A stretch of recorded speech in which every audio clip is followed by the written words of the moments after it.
இயேசுவின் அன்பு. கிறிஸ்து இயேசுவின் நாமத்தினாலே உங்களுக்கு அன்பின் வாழ்த்துக்கள். மத்தேயு 5ஆம் அதிகாரம் 5ஆம் வசனம். சாந்த குணமுள்ளவர்கள் பாக்கியவான்கள், அவர்கள் பூமியை சுதந்தரித்துக் கொள்ளுவார்கள். பிரியமானவர்களே, நீங்கள் பூமியை சுதந்தரித்துக் கொள்ளுவீர்கள். நீங்கள் பாக்கியவான்களாயிருப்பீர்கள். ஏனென்றால் நீங்கள் சாந்தமாய் இருக்கிறீர்களா? உங்கள் குணம் எப்படிப்பட்டதாக இருக்கிறது? பொறுமையோடு கர்த்தருக்கு காத்திருக்கிறீர்களா?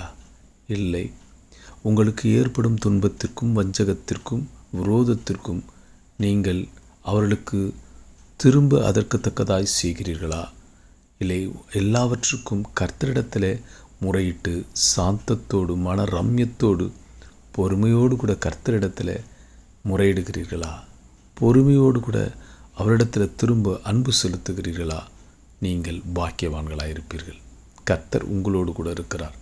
வேதத்திலே வசனம் உண்டு, பெருமையுள்ளவனுக்கு கர்த்தர் எதிர்த்து நிற்கிறார். இதோ பொறுமையுள்ளவர்கள் கிருபை பெறுவார்கள் என்று வேதத்திலே வசனம் உண்டு. இதோ பொறுமையோடு காத்திருக்கிற உன்னிடத்திலே கர்த்தர் கிருபையாயிருக்கிறார். நீ இந்த பூமியை சுதந்தரித்துக் கொள்ளுவாய். உன் சந்ததியும் நீயும் இந்த பூமியை ஆண்டு கொள்ளுவீர்கள் என்று கர்த்தர் சொல்லுகிறார். எனவே சாந்த குணத்தோடு மனரம்யத்தோடு அநேகரிடம் சமாதானத்தோடு அன்பாய் இருக்கிற நீ இந்த பூமியை சுதந்திரித்து வெற்றியோடு ஆண்டு கொள்ளுவாய். நீ ஆசீர்வாதமாயிருப்பாய். கர்த்தர் உன்னோடு கூட இருப்பார் என்று வேதம் சொல்லுகிறது. ஆமீன்.